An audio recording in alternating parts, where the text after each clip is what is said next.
Hello guys, good morning. So, unang bungad si Daphne. So, yeah. Ito nga pala, pupunta kami sa aming metro ng tubig kasi pansin namin na talaga namang mahina ang tubig. So, pinihit ko muna siya ng very slight and then, yan. Hintay na lang na lumukas ang tubig. So, ito nga pala guys, start na ng sinakulo. Nakita nyo ba yung tumatakbo apat na lalaki na yun? Yun na yung start na ng hinahanap nila si Jesus. So, ito, nangungulit lang ako ng isang bata dito. Pamangkin ko yan, si Jero. So, continuation nga pala ng sinakulo guys. Ito na, nagpunta ako sa pinakang route ng kanilang play, ng kanilang drama. So ito, ayan na yung pinaghahampas si Jesus. Ito nga pala guys ay mga nagpo-portray, nagre-reenact is yung mga taga Basiao, yung isang lugar sa amin sa bayan ng Torrijos, sa poblasyon.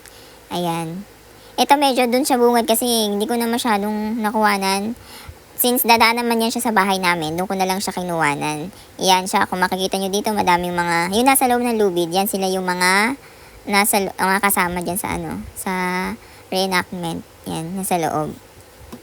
Yung mga morions, may mga, ang tawag dito, kabayo din na kasama ito. Sabi niya siya daw si Judas. Si Kuya Leo yan siya dyan sa amin. Sabi niya, akala niya magpapapicture. Sabi ko, ay video po ito. Yan ito. May naunang mga morions. 4, tinatakot yung pamangkin ko naman dito. So, tingnan mo yung mga itsura nila guys. Sobrang nakakatakot. Lalo na yung sa malapitan guys. Tapos manood kayo ng horror. Tingnan ko lang kung hindi kayo matakot. Yan. O diba? Nanakot sila ng mga bata dyan guys.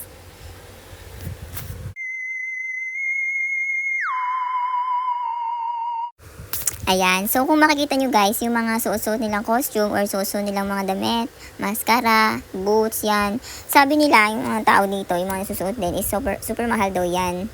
Wait lang. O, tingnan nyo naman siya guys. Tingnan nyo naman ang ukit niya, nakakatakot, diba? Sabi nila, mahal daw yung mga ganyang costume at yung suot nila na yan.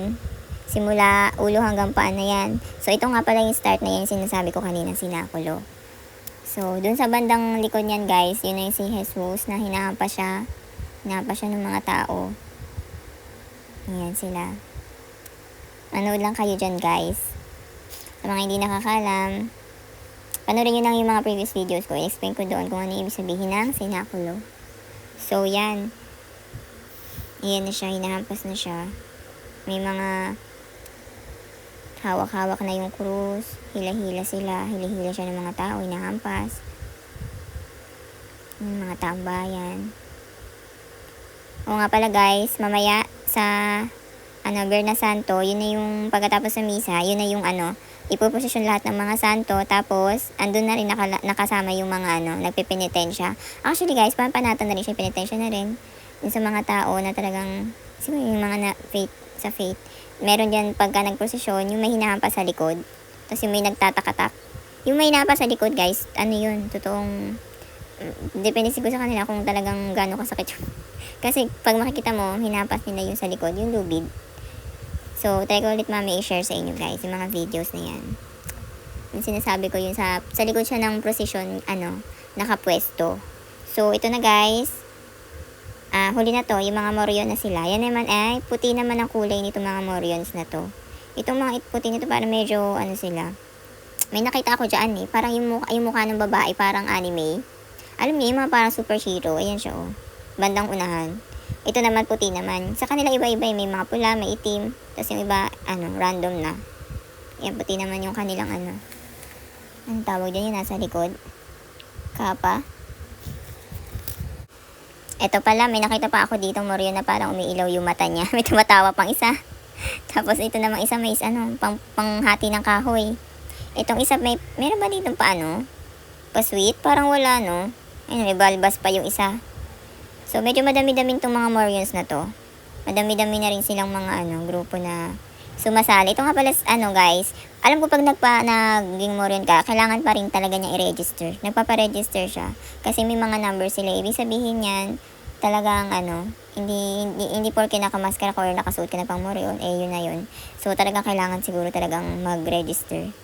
Diba? Kasi hindi naman kasi siguro yan paputyo-putyo lang na magsusuot ka lang ng morion. Kasi, diba nga, pang na rin siguro yan for your faith na din. So, nga pala guys.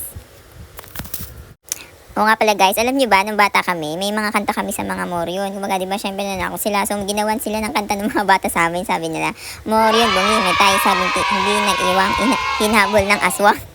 So, tandang-tanda ko kayo ng mga bata kami, yan yung mga kinakanta. Siguro yan yung mga kanta na ginawa ng mga dating bata pa, na mga tinatakot yung mga bata.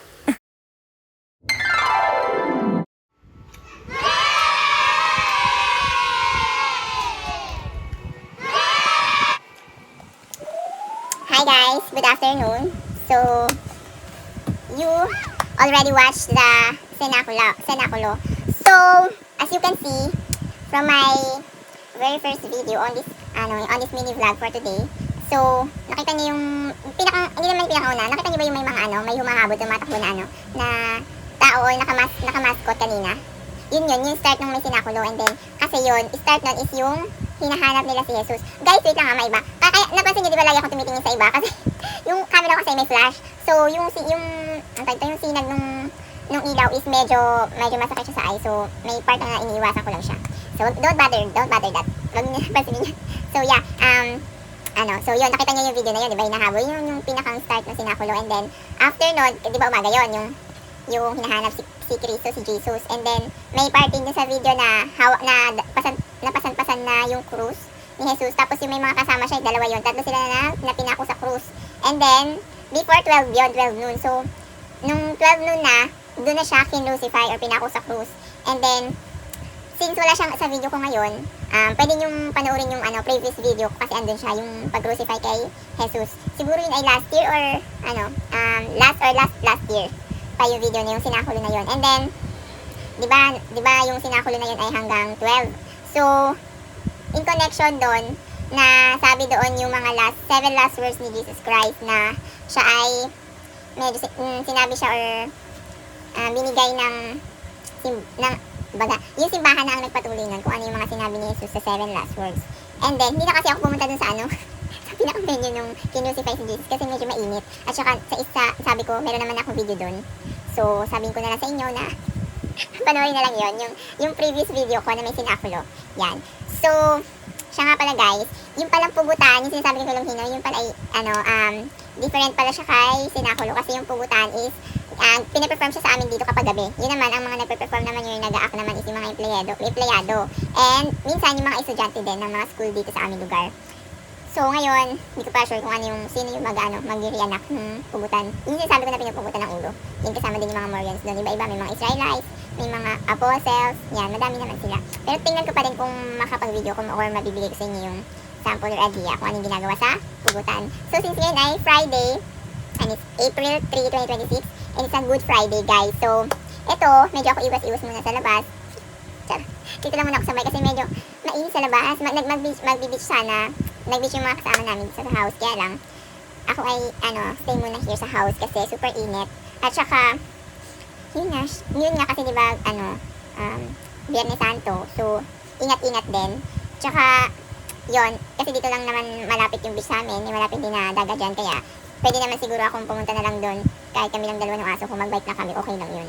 Eh sila naman, malayo pa yung pinanggalingan, kaya wala naman beach doon, malayo pa. So yun, hiya na lang muna silang mag-beach. And then, siguro, nga pala, di ba, kahapon, tapos nung Thursday, Wednesday, tsaka nung Lunes, yung mga pala na yun, hindi pala natatapos hanggang tanghal or hapon. Kasi kahit nung gabi, pala guys, meron din pala mga, parade, procession na nangyayari. Yung vigil. May mga vigil din pala guys kapag gabi dito. Yung may mga hawak sila na kawayan na may apoy yun. Vigil. Yung mga may mga tawag kasi yung mga grupo ng Moriones dito sa amin. So, halos every night na din. Simula nung Lunes, din sa Martes. Every night na rin sila nag-vigil. Yung parang paggabi, pa-rin sila na may mga hawak na apoy, ganyan. So, yeah. And then, siguro, kung bukas pa yung pugutan, try kong mag-share sa inyo guys kung ano yung ginagawa sa pugutan. Pero, try ko din, bigyan ko rin kayo ng idea kung ano yung ibig sabihin, kung ano yung meaning or kung ano yung mga nangyayari dun sa pugutan na yun, ha? So, stay tuned and thank you for watching on my daily mini vlog and don't forget to like and subscribe. Ngayon ko na ito sinabi, kaya gawin nyo na.